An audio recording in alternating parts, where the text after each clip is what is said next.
ओम शांति। इन कर्मेंद्रियों से प्राप्त सुख अल्पकालिक है, अर्थात विनाशी है।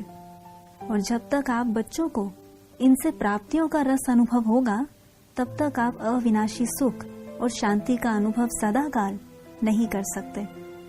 जैसे कि किसी भी सुंदर चीज को देखकर खुश होना, सुख सुविधा के साधनों से प्राप्ति का अनुभव होना, अर्थात महीनता से चेकिंग करो कि मन को कहां कहां से सुख की प्राप्ति हो रही है।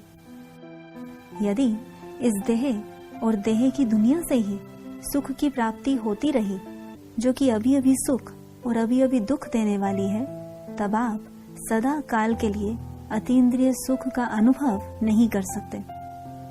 ऊंच पद की प्राप्ति करनी है तो चेकिंग भी महीनता से करनी पड़ेगी। यह त्याग सुखों का त्याग नहीं, दुखों का त्याग है, क्योंकि कुछ ही समय में यह 5 तत्वों से बना संसार अत्यधिक दुख में परिवर्तन होने वाला है।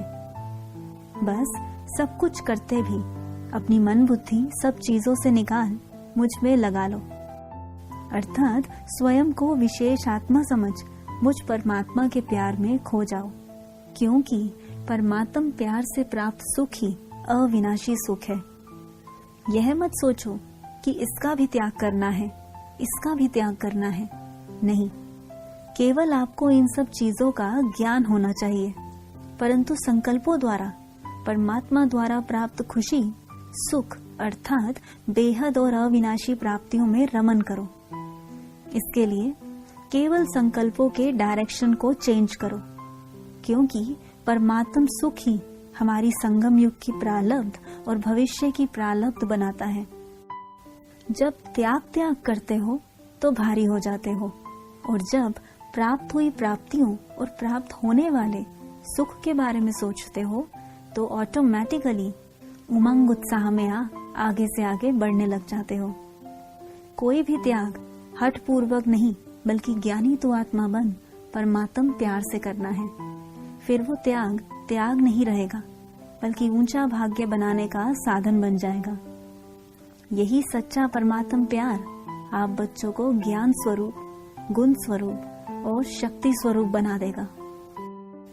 आप सब बच्चों को बस बाबा के साथ बैठ अपने ओरिजिनल स्वरूप और ओरिजिनल कर्तव्य की स्मृति में रहना है।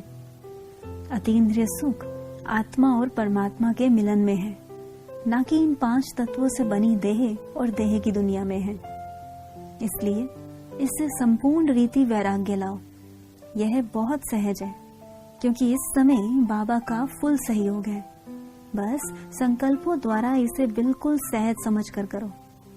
देखो, यह अतीन्द्रिय सुख आप पूरे कल्प में केवल इसी समय अनुभव करते हो, और तो आप हमेशा कर्मेंद्रियों के सुख में ही रमन करते हो।